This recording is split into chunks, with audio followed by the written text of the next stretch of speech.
Oh, you can see the Air. Oh, that's cool. This is the Air of Nike Air. Hi, my name is Nicole McLaughlin, and I'm a designer who upcycles things, so I take old things and make them new. And so today I'm going to be taking discarded shoes and turning them into a vest.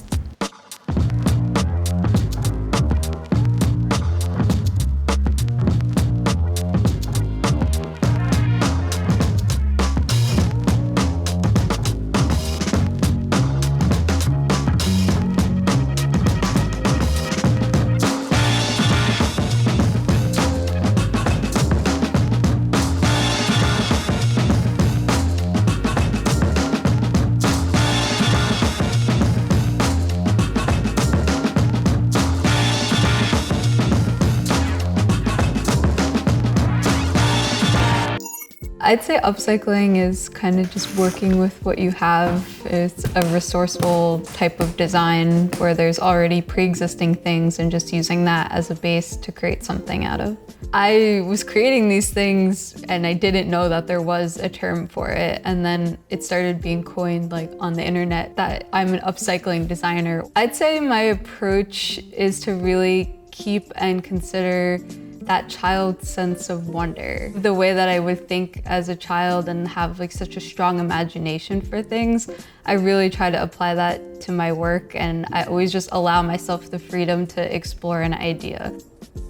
So today I'm gonna be taking discarded shoes and turning them into vests by taking them apart, and I'm gonna lay them out flat just to get a feel for what the shoes are and what materials I wanna use, and then start sewing them by hand.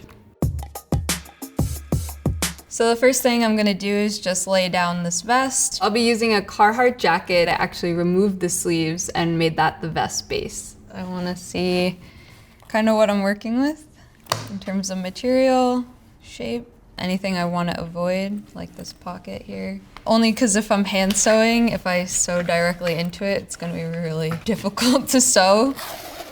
I really love this Sherpa lining, so we'll see how that kind of meshes with all of the shoe parts that I'm about to take apart and include in this. So I have a bunch of shoes that are like half pairs, random, just kind of used and destroyed pairs of shoes, which I think color-wise, it's gonna be really bright and awesome. I get materials in a couple of different ways. Thrift stores just around the area, if they lose pairs of shoes, like if they only have half pairs of shoes, they'll be like to do with them. So it's been really cool to find another use for them.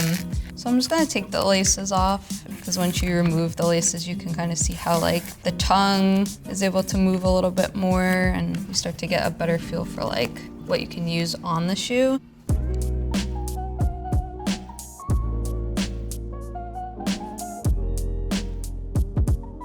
It is really like a puzzle, and just kind of figuring out what works and moving it around and kind of messing with it until it looks right. There really is no proper way to start doing this or going about it, but you just have to go with what the material is doing. I try not to alter it that much. I'm not completely deconstructing it and reconstructing it to the point where it's like not recognizable of what it was before. You know it's a part of a shoe. You know what that piece was on a shoe, and now it's on a garment, and you can really see that. Like that's beautiful, I love that. After college, I was really lucky to get an internship at Reebok in Boston. So I was doing graphic design for 4 years there, doing classics graphics. So I was doing like retro archive t-shirts and Allen Iverson jerseys and throwback things. I feel like I was able to understand clothing and shoes a lot better because that wasn't my background, that isn't anything I studied. But just being surrounded by it, you get curious, and then being surrounded by piles and piles of shoes that were getting discarded naturally made me very curious as well. It was really the perfect like breeding ground for what I do now, because it was like, there's just constant material for you to work with. All right, I think I have what we need to start this. I'm gonna grab X-Acto knives. I'm gonna get a fresh blade on here. And then this is the therapeutic part for me, where it's just taking apart the uppers off of the shoes and being careful not to slice your finger off.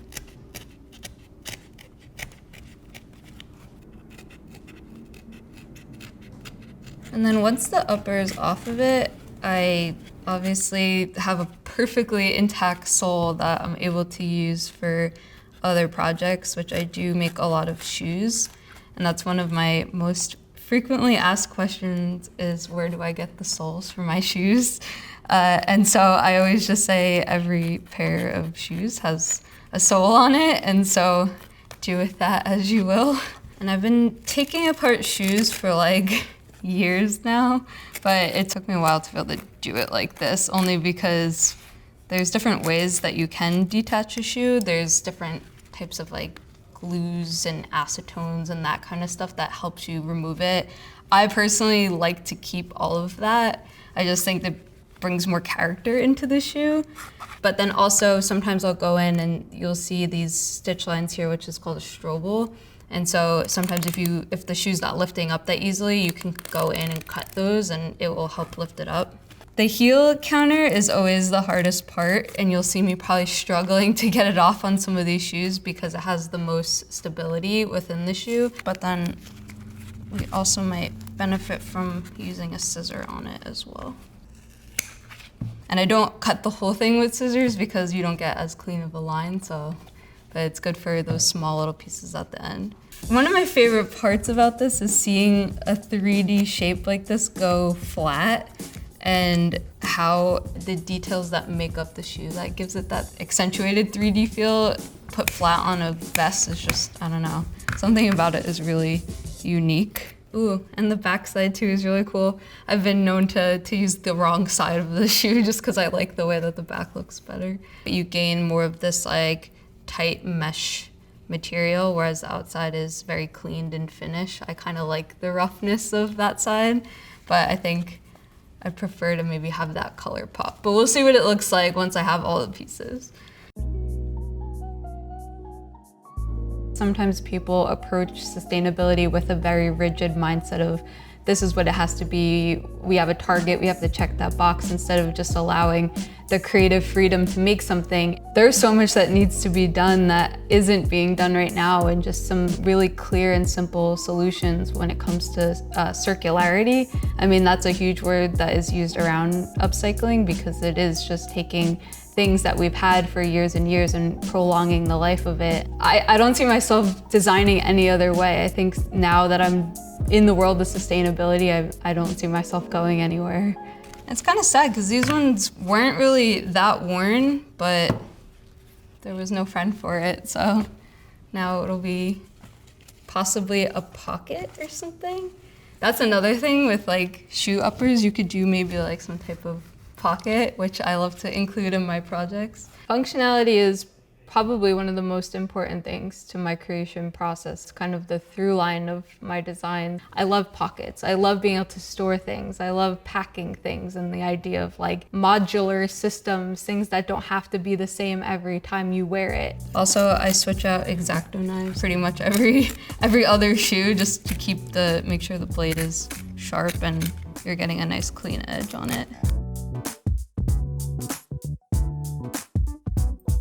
I think the X-Acto knife is just such a versatile tool. You can lift up stitches individually and kind of unveil what's underneath it, or just go really hard and just start ripping it off.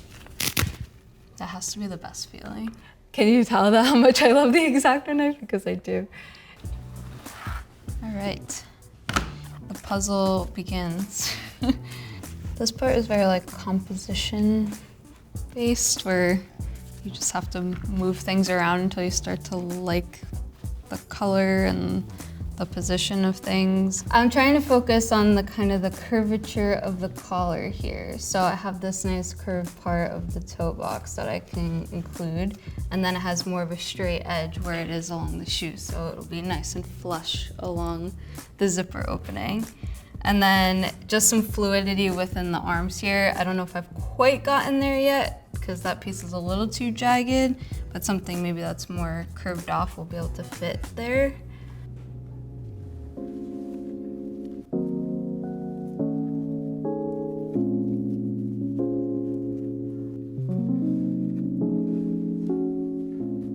So there's some like small sections that I don't have a piece for yet, but I think once I continue to get the larger shapes, I can start to fill in the smaller pieces. So I need to take apart a couple more shoes.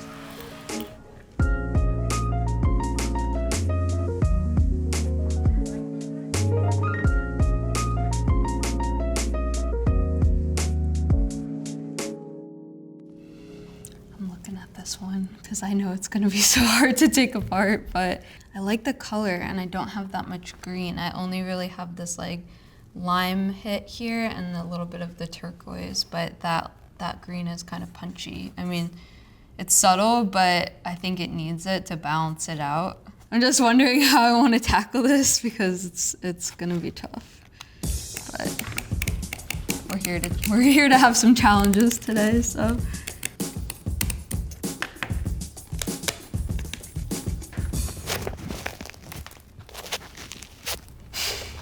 Getting a true workout today.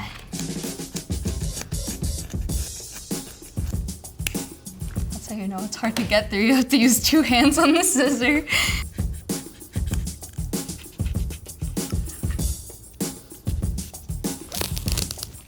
No turning back now.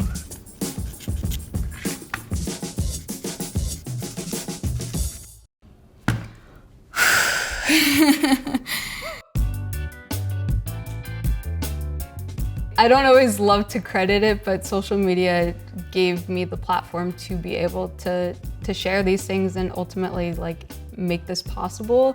The reception in the beginning was it wasn't bad, it was just like, what is she doing? Like, is she okay? Like, why is she posting these things? And I still get that. I still get people just writing on it and just being like, well, why?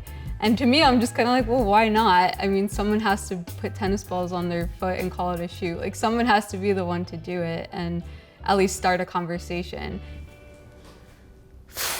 Okay.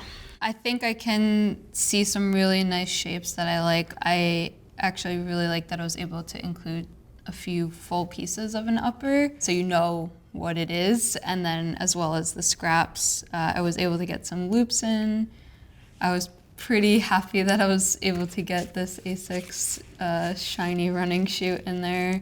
I'm still not sure if I'll end up keeping the zipper or not. It really depends on how stiff this ends up being, but it's gonna be trial and error for the next couple of steps. Next up, we're gonna do the pinning. The pinning process is very important to my design and anything that I make, whether it's shoes or chairs or, I don't know, any large scale thing too. It's a way to be able to visualize and see a final result without committing. It also helps getting a feel for the material itself and what's gonna be harder to sew, and they're meant for like just holding delicate pieces of fabric together, but I pin them into shoes, I pin them into my body. Oh yeah, I've definitely stabbed myself multiple times. Like, cause sometimes I'm just reckless. I honestly feel like I don't even recognize it sometimes. I'll be like making a piece and I don't even realize it, but I'll have like a cut and I'm like, oh shit, I need to put a Band-Aid on, like before I bleed on everything. I just feel like it can't be that interesting to watch pinning. For me, it's like therapeutic, but I usually do this while I'm watching like Netflix or something, or listening to crime podcasts, which is usually the case.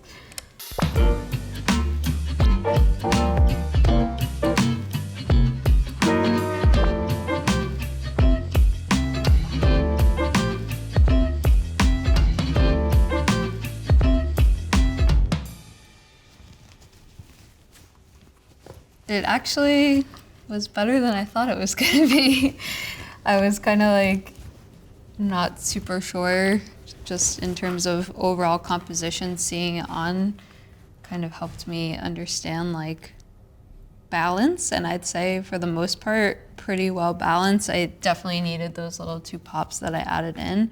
And then yeah, there's a couple of holes that I need to find a little patch for, and then I feel pretty good about it. I'm just trying to see maybe if there's any of these little open spaces, if I have anything already that's cut, like little pieces of tongues or anything that might be able to snug right into that space. That's kind of nice with the zip detail. Something like that might be kind of nice to add in.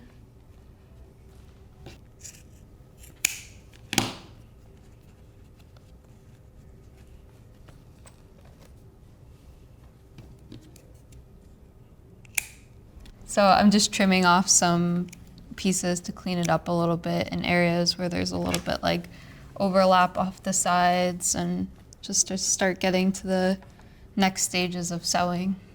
I'm actually gonna take a picture of it in case something shifts or falls off. I'll remember where it was. But I mean, this part is very fluid, and if it starts moving in a way that it looks more correct or kind of goes more with the natural shape, I'm always open to start switching up the placement of things as you stitch it on. I think it's time to start sewing. Hand sewing takes a long time, but it's very rewarding. Using machine is faster, but for some reason, I feel like I lose the craftsmanship. Something about the hand sewing process for me, I feel like I have a lot more control over, especially with using such thick materials. I just want to make sure it's precise. I want to feel like I don't know, I'm with the material, I'm one with the material when I'm hand sewing. So I started to use fishing line for these types of projects because it's really durable, because it's meant to be pulled and messed around with, and it's clear, so it also kind of melts into the shoe fabric. That's all the best way I could describe it, because when you're going through those mesh holes and stuff, it becomes so fine that like you could barely even see it.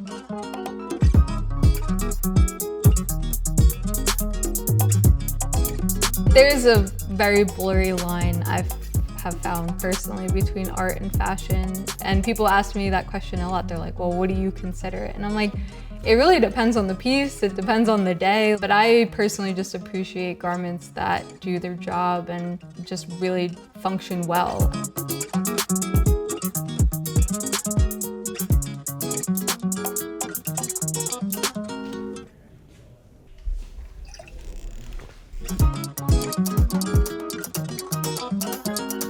I think as adults, we end up putting ourselves in a box, and we don't always allow ourselves to explore any kind of weird or crazy ideas that we might have. And I was like that at first. I was like, why am I thinking about packaging materials as a jacket? Like, that doesn't seem like a very natural thing.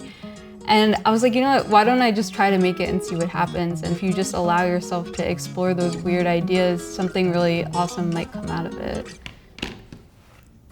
I think that was the last stitch. I think we finally did it. I'd say one of the harder parts was some of these leather and suede pieces. Just naturally the material is a little less forgiving when you're trying to stick the needle through, but for the most part, I think those open meshes have helped me a lot, and I went through less needles than I normally do on shoes. But my hands are super tired from sewing, and I feel like I got a good hand workout doing this.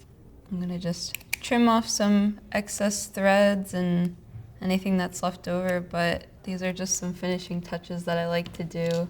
I think I got all the pins out, but I'm gonna do my magnet trick just to be sure. I use magnets just to kind of feel around, and if it starts to pick up anything, that means that I maybe had left a pin inside of it.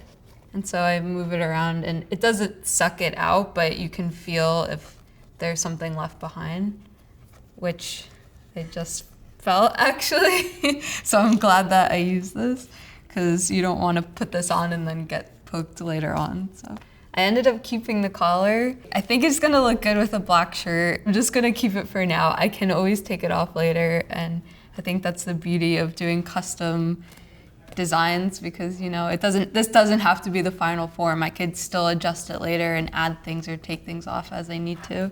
I pretty much take everything apart after I make it. I get the idea out there, I look at it, I capture it in that moment, and then I take it apart and think about it in a different way. And I've gone through many generations of products and things that have been clothing to furniture, back to clothing, and I really will work with an item till it's just a piece of scrap that's that big, and then maybe it will finally have its final form. But I still think I'm too new in the process to have final forms, because if I continue to do this forever, I can always continue to use these pieces until hopefully something will be good enough to stick.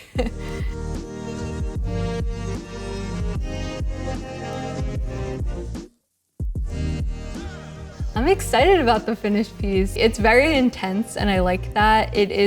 I think this is more of an art piece. It is fashionable, it's wearable, it has a pocket that functions, but to me, it's kind of bold. It's a little bit crazy to wear that, but it's the concept and the idea of just using materials in a non-traditional sense, and I think that truly captures it. It's definitely heavy and warm and tactile. It's like a bulletproof shoe vest. It is daunting to think about the amount of waste, the amount of things that we own and the consumer habits that have been kind of instilled in us. But that doesn't mean that we can't take a step back and choose better options, or at least try to use what we already have instead of buying something that's new. There's simple solutions to getting involved in sustainability. It's really just thinking about what you have. Do I really need this new thing? And if I do, like, can I keep it for a really long time and be able to prolong the life of it? And I say this in a way where it's like, you don't have to be a designer. You don't have to take it to the extreme that I'm doing it. Even if you're not super into designing or wanting to create stuff, there is ways that you can maximize the things that you have. What's gonna happen with it now? I mean, honestly, I'll probably end up taking it apart and making it into something else, but I don't know, maybe it'll end up back as a vest someday.